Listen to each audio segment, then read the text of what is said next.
Enggak. Rocky bukan intelektual. Oh, bukan. Dalam urusan itu. Dia bisa berbicara tentang kebebasan mimbar, akademik, berada di wilayah itu, tapi kepentingannya politik praktis. Rocky Gerung diamuk Irma Caniago. Dia memecah belah umat. Mahfud MD langsung turun tangan. Ditulis oleh tim redaksi jurnal, dikutip dari berbagai sumber. Tapi saya nggak heran saya kalau itu bisa keluar dari mulut seorang Rocky Gerung, saya nggak heran. Bayangkan, saya nggak tahu agamanya apa ya, karena dia nggak percaya dengan kitab suci. Kalau orang yang nggak percaya dengan kitab suci, artinya dia nggak percaya dengan agama. Kalau dia nggak percaya agama, kemudian dia pakai peci, kemudian mengutip-ngutip ayat-ayat suci Al-Quran, menurut saya itu memecah belah bangsa, memecah belah umat. Halo, kembali berjumpa dengan suara Fani Bakri di channel Media 45. Anggota DPR dan fraksi Partai Nasdem Irma Suryani Caniago heran dengan klaim-klaim bombastis terkait gelar akademik Rocky Gerung yang sering ia klaim di mana-mana. Menurut Irma, Rocky ini mengaku seorang akademisi dan profesor, padahal dia bukan profesor. Pendidikannya cuma S1 doang dan dia ngaku dosen. Akan tetapi, segala glorifikasi yang Rocky klaim sebagai akademisi tapi dalam ucapan dan tindakannya tidak mencerminkan hal itu dan tidak pantas. Bahkan menurut Irma, jika mahasiswa ditangani orang satu ini akan menjadi brutal, terutama yang akhir-akhir ini. Tengah jadi heboh akibat Rocky Gerung menyebut Jokowi sebagai bajingan tolol. Irma juga mengingatkan Rocky kerap menggunakan ayat-ayat suci untuk dijadikan bahan untuk berdebat. Padahal Rocky tidak percaya dengan kitab suci. Menurut Irma, itu namanya memecah belah bangsa dan umat. Yang dikutip bukan untuk diimani, tapi oleh Rocky Gerung dipakai untuk berdebat. Inilah yang membuat celaka umat Islam. Bahkan budayawan dan pegiat media sosial M. Sobari menilai Rocky Gerung bukan seorang intelektual yang sedang memperjuangkan rakyat. Pernyataan-pernyataan kontroversial yang dilontarkan Rocky untuk mengkritik pemerintah, kata Sobari, sejatinya hanya untuk kepentingan politik praktis Rocky Gerung dan kelompoknya. Tak segan-segan, Sobari bahkan mengatakan Rocky Gerung adalah bagian dari keluarga cendana. Wajar saja, dia selalu berkoar-koar menyerang Jokowi sebab pemerintah tak main-main menyita sejumlah aset negara yang dikelola keluarga Soeharto itu. Sobari lantas meminta masyarakat untuk tidak menelan mentah-mentah pernyataan Rocky Gerung. Ex-dosen filsafat Universitas Indonesia itu, kata dia, pandai bermain kata-kata. Semua yang ia lontarkan hanya untuk kepentingan dirinya, namun itu dibungkus rapi seolah-olah dia sedang berjuang untuk rakyat.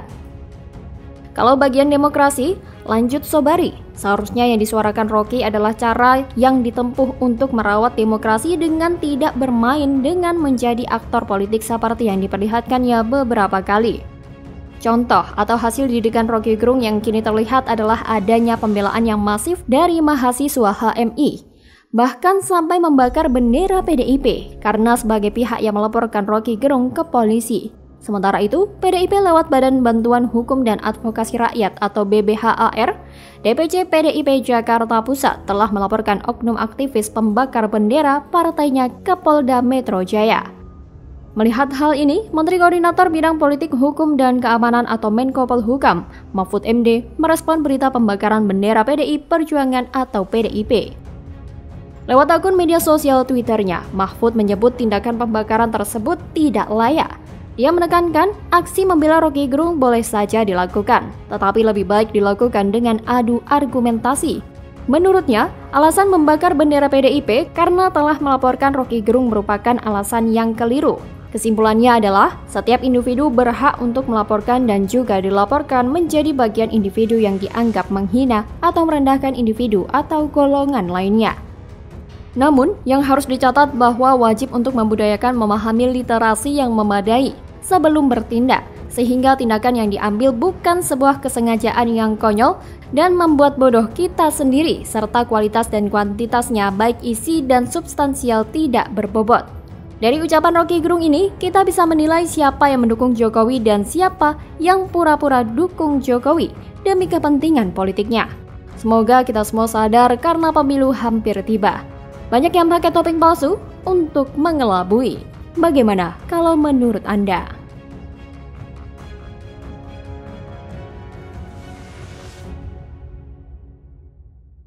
Sis dan bro, jelas Presiden Jokowi bukan seorang bajingan. Apalagi bajingan yang tolol. PSI selalu doakan Bro Rocky Gerung agar sehat terus. Kalaupun misalnya sakit, kami yakin Bro Rocky akan dijenguk oleh Pak Jokowi. Dalih Rocky Gerung tutupi kasus hinaan Jokowi dengan seruan people power. Rakyat jangan terpancing, Rocky sudah buat onar. Tangkap. Ditulis oleh tim redaksi jurnal, dikutip dari berbagai sumber. Rocky Gerung kali ini offside. Videonya yang terakhir viral beredar, dia dengan teganya memaki-maki Presiden Jokowi dengan kata-kata makian yang kasar dan sangat merendahkan. Tapi orang bilang, sepandai-pandainya tupai melompat, akhirnya jatuh ke tanah juga. Halo, kembali berjumpa dengan suara Fani Bakri di channel media 45. Kader Partai Solidaritas Indonesia, Dede Uki Prayudi, menilai seruan people power ala Rocky Gerung bisa berpotensi menabrak konstitusi. Menurut Uki, sapaan karibnya, Rocky tengah panik akibat ucapan yang sembrono dengan menyebut presiden dengan bahasa umpatan yang kasar dan niretika. Maka dari itu, Uki meminta masyarakat tidak terprovokasi dengan ajakan people power Rocky. Karena sekarang ini dia sedang panik menghadapi konsekuensi soal mungkin juga akan mendapat konsekuensi hukum. Uki membantah tudingan Rocky bahwa Jokowi hanya mementingkan kepentingan pribadinya dalam upayanya mendatangi Cina demi IKN. Menurutnya, justru akan bermasalah jika sebagai seorang presiden, Jokowi tidak melakukan upaya untuk memuluskan jalan pemindahan ibu kota, sebab sudah disahkan menjadi undang-undang oleh DPR. Bukan hanya Uki, peneliti dan surveyor senior Denny J.A. menyebut kasus hinaan yang diujarkan Rocky Gerung hampir pasti tidak dikenakan atau diadili dengan pasal penghinaan terhadap Presiden Jokowi.